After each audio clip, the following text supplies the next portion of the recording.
શ્રી કૃષ્ણ, જય માતાજી, જય મકલ. હાય, કેમ છો બધા?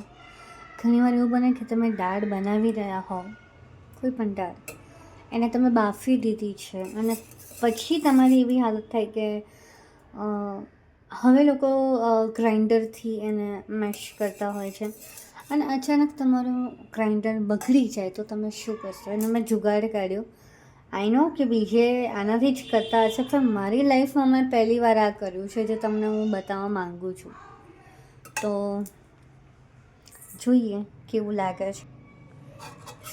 જો મેં આનાથી આખી દાળને ફેટી લીધી છે એક જ કન્સિસ્ટન્સીમાં, અને મારી દાળ ખરેખર 80% કે 70% તો ફેટાઈ ગઈ છે અને કોઈ જ દાણા એટલા તમે જોશો નથી એટલા દેખાતા.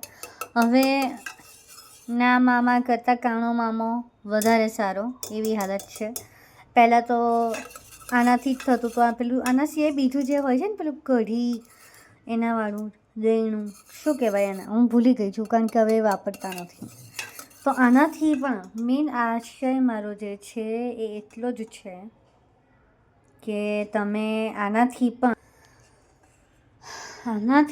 તમે તમારી દાળને ફેટી શકો છો.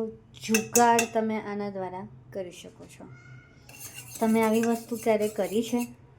ભલે બીજાએ કરી હશે, પણ મેં મારા જીવનમાં પહેલી વાર કરી છે.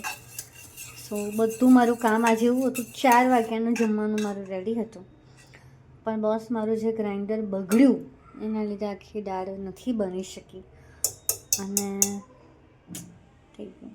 આ ટીપ તમને કેવી લાગી એ મને જણાવજો.